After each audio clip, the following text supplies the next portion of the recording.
Okay, so we need to go back to the very beginning, as they kind of say. I did my master's in history from St. Stephen's College, which is also how I got into St. Stephen's College. Is a whole story by itself, which we does, um, work just now. I won't get into it just now, but I got in thanks to Pitru Singh, and there I finished my master's. And if you do history from St. Stephen's College, it's the probably you have to sit for the IAS exam. I mean, no, the civil service exam. I mean, you don't have a choice. So I'd taken Barsati, and I was studying for the exams. Written exams had been done. There was a knock on my door, and I opened the door, and my Barsati, and there were these two guys. This is an important part of the story. It's a very crazy story, but it's true. And there was Suhas Chakravarti and Dilip Simeon who were outside, professors of history, and they sat down and going to rush through this. And Dilip Simeon's father was the headmaster of the Doon School at that time, Colonel Eric Simeon, amazing man, learned so much from him. But they said, like the history teacher at the Doon School has suddenly resigned and gone in the middle of the term. And Eric Simeon rang up his son Dilip Simeon saying, I need a history teacher now. And for God knows what reason, they thought of me. They came to my Barsati, and I said, hey, listen, teaching is not even on my radar screen. But kicking and screaming, they put me on a 9:30 bus that night to Dehradun, met Gurdayal Singh, amazing man, Eric Simeon. And they kind of said, listen, help us out for a couple of months till we find a real teacher. So I was going to be there for 3-4 months. And I stayed for 14 years. Just fell in love with this whole idea of learning together. The point of the story, so therefore like the accidental head schoolmaster, and I still see of myself as a history teacher, wonderful. I love that part of it. But the fellow who resigned and left, because of whom there was a vacancy, right?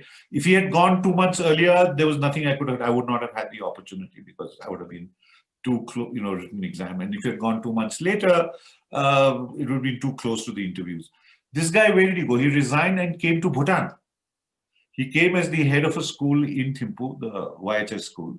And it is so because of Bhutan that I became a school teacher, because of that vacancy that came at that right point of time. So that's how I started getting into the school. And I just loved Doon School, just an amazing place. I think that if you spend time there and in Scindia School and, certain of these schools, just by osmosis, you kind of imbibe a lot of learning because of the architecture, the whole theme. Then while I was there, I got a Charles Wallace scholarship, and I pushed off to England for a year, and I was based in Uppingham, and I managed to roam around a bit, came back to the Doon School, and then I was a housemaster, one of the youngest. For various personal reasons, I wanted to move out of the Doon School, move out of Dehradun. There was an ad in the paper for the British School, principal of the British School. I applied, got it for whatever reason. I was there.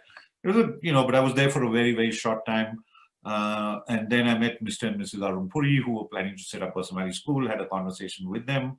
And that's how Vasan Valley School and I got involved, and we started working with them. And I spent lots of years learning from the Puris, learning from the students, so therefore I moved to Delhi, and there for the next 30 years, I was kind of a base. So that's my, many years at Doon School. Then I came here. While I was here at my sideline kind of started, I set up my NGO, which you mentioned, Ritinjali, which is based on the names of my two daughters, Ritika and Anjalika. In Sanskrit, it means helping hands if you say Ritinjali. But if you're a good Punjabi and you say Ritanjali, then it means empty hands. So we have to be very careful of the Punjabi pronunciation of my NGO, right? So but most people in northern India say Ritanjali, so I have to keep telling them, no, it's Ritinjali, which meant helping us. So I've been working with them for a long, long time. And while I was at Vasan Valley School, I got an opportunity to start working in Tihar Jail with the boys from the ages of 16 to 21. And for 9 years, I went there every single day. And I tell you, my whole perception of life completely changed there. I learned so much from the inmates there. I remember one of them saying to me, "आप तो हमारे साथ ऐसे व्यवहार कर रहे हैं कि जैसे हम मंदिर के बाहर भजन गाते हुए पकड़े गए." So, that was the kind of relationship I had with them. I learned so much. My whole perception and my whole perspective on life changed with that. And then there was the coolies at the INA market that I had opened a night school with. So I would go very often from Tihar jail to INA Market in the morning, having spent time at the Vasanwali school. Wow. So the learning was very, very powerful. And I had come from a situation, just to give my parents, who my father came from a family coal mine owners in what is today Pakistan. My mother came from an academic family. Her father was a maths professor and a principal of the SP College in Srinagar. But through the partition, they went through ups and downs, and through their lives, there were many financial ups and downs. But I never ever saw them being bitter. So that's one of the things that we learned. I learned and imbibed, and that's what I keep talking about in Serene Strength also, that you have to take in, understand your own environment. So there was Tihar jail, there was INA Market. My background of growing up with parents who went through up and down but were never bitter, always looked at everything, with a smile.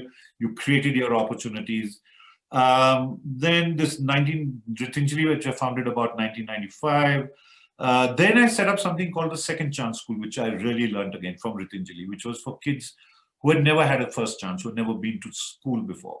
And I knew that there was a lot of stuff happening inside the walls of the school, but because of Tihar and INA, I realized that there was an opportunity to take these kids and give them a second chance in life. But these are 16 and above, and they learned, we put them into internship programs, and they learned a lot. And the Second Chance School kids have grown up to become pretty good in many, many parts of the world. Now, when I was moving from the British school, first I moved from Doon School to this school, Uppingham in England. Then I came back to Doon School, went to British school. Doon School was an all-boys school from grade 6 upwards. British school was a co-educational school from almost 3 years of age onwards. So they were learning the whole thing. I realized that there were completely different areas of the ways of learning. Now I was coming into Vasanwali school, and when I was coming into Vasanwali school, it was going to be a co-educational day school, which required to understand what happened below the grade 7. And I realized very soon that there needs to be learning to be done. So that's when I set up my preschools before, they're called Pallavan, which are there in, and Pallavan means the growth of a new leaf. It's not a new leaf, it's the growth of a new leaf. And in this Pallavan, these preschools that happened, we started this in 2000, I think. I think it was 2000, your whole 10-year move. Vasanwali School was about 1989, 1990, and then 2000. And I remember that at that point in time, talking to you also about this, the phrase I put together was "Aao Seekhna Seekhein." That was the kind of tagline for the Pallavan schools, learning to learn. Now, of course, the learning to learn is a very well used, but 20 years ago when I first started talking about it, and we realized that that's where it needs to be come down, learning to learn. Aao Seekhna Seekhe. So these preschools went down there. Then I was doing a lot of work with the government school system, as you know that when you talked, I felt that the rejuvenation of the government school system is the only real way forward. Creating some islands of excellence is great, but the real move forward, and that's why about the Serene Strength or Leading Out is to bring about larger access to thinking schools. And when I went to do some teacher training in rural areas of Kota, I came across a little place, small town called Jhalawar, and I worked there with the teachers and met the people. And I realized that their aspirations for their children were as high, if not higher, than the aspirations of children in metro cities in schools like Vasanwali School. So I'd been talking through my Ritinjali to everybody saying, do this, do this. And I said, I have to put my own money where my mouth is. So that's when I kind of hopped my house, took a loan, bought some land in Jhalawar, set up a school called Pallavan. It's what's functioning there. It's a CBSE kindergarten to grade 12 school. My sister Benu basically runs that, and it's doing really, really well. So these are we worked. So while all in these areas where it became very obvious that the school in Jhalawar had to be different from the Doon School, or the Vasanwali School, or the Tihar jail, or so that fundamental thing of contextualizing who you are, right, became more and more crystal clear to me. That's when I was saying, what was the commonality between these various people? And the commonality was the ability, or the way to move forward was to be able to contextualize who you were, how you were growing up. So that contextuality became very important in my understanding. So also for a long time, I was dreaming, I talked to you also about this many, many years ago, about putting together an area, like a school, where we would also have a research center, right? And a teacher training center. And between these two would be a school, right? And when I had written Leading Out and I was talking to His Majesty about it, um, he just, he took that nascent idea and he's just made it into this big, huge thing. He's just an amazing man. And you've met him, and the other people who have not met him, he's young, visionary, he reads a lot, thinks a lot. So then we started thinking together about putting this Royal Academy together, which is made up of these three things, which there's a very serious research center there, there's a teacher development center there. So it took a long time first putting the whole ideology from Leading Out and putting it into paper, the theory, and then the practice of how do you get teachers to understand this. Even when we were introducing it into Vasant Valley School, the teachers worked very hard, but there was a pushback from the parents. You know, there were many kind of radical ideas of things that were being to implement this. Simple things like collapsing, you know, the whole idea of siloizing the subjects, you know, that you learn your physics separately and your physics, chemistry and your biology and your history. But in real life, you have to coalesce all these things and they have to become together. So the non-silo way of learning was one thing that I realized, that, you know, you have to learn your physics and chemistry together and your history and geography, otherwise it doesn't work. So it took some time when we introduced this subject, this way of thinking at Vasant Valley School, there was a pushback. So we took it down a few years, and then slowly that group of children grew up with it. So it was there. But at the Royal Academy, we started with that premise. We've moved, and what we started with non-silo has gone now into something that we call cross-pollination, right? That's what it is. You have to cross. No, it's not just physics, chemistry, and biology, but also history and geography, or those subjects or domains or whatever you want to call them. But your ideas, your character, your personality, your 5 areas of development, they need to coalesce. And that is the serene strength. That is where you're able to bring out the best that you have. So as you can see that in many, from the Doon School to Vasant Valley School to Tihar Jail to Second Chance School to Jhalawar, we also worked in the slum areas, worked with the Fisherman's Village school that I set up outside of Pondicherry after the tsunami. I mean, that was such an amazing, and a whole bunch of people who worked with us together. P. Mohan came with me, and a lot of people work together. And then we, with the Gujarat, one other thing, if you don't mind, when we were working in the Gujarat, after the earthquake in Gujarat, and we were trying to get a school, we had taken on a whole bunch of stuff. There was, I'm sorry, there are some people listening, they might not enjoy or be impressed with what I'm saying, but there was a distinct divide amongst the primary schools in the district where I was working. So there were these schools, and these are little kids schools, you know, tiny little kids, these are primary schools. And there was very distinct curriculum that existed in the World Bank supported schools. And there was a completely distinct curriculum in the UNICEF supported schools.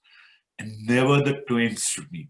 So the people were saying, no, you can't go here, you can't take teachers from this because they've been trained in a certain manner to deliver the curriculum of the World Bank schools. And on the other side, there were these teachers who were trained in a certain manner to deliver this curriculum, which was designed by the UN body in some ways.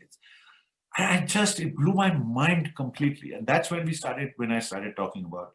So these were not teachers, these were just conveyor belts, where a curriculum was written somewhere and conveyed down, and they were trained into such a specific way that they could not possibly enter another school.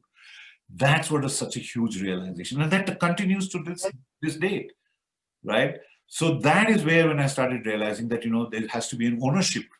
It just can't be such a top-heavy situation. the ownership of making these roadmaps and not what we talk about here. So these various instances, I could talk on this for a long time, but you asked me for contextualization, ownership of the curriculum, both by the student and the teacher and the parent, both involved in creating a pathway, a roadmap for them, contextualizing what you're doing, removing the silos, bringing in cross-pollination, not just in subject content, but also in the ways you think your context should make all this. So that's like a quick journey from 1977, which started in Bhutan, which I did not know about at that point of time when Dr. R.D. Singh left Doon School and pushed off to the YHS school here, creating a little vacuum for me to fill in. And here I am back in Bhutan with the Royal Academy, just in there with making sure that the Royal Academy and the school at the Royal Academy, the research center at the Royal Academy, and the teacher development at the Royal Academy are just bubbling. And it is really wonderful to be here with the amazing colleagues that I have.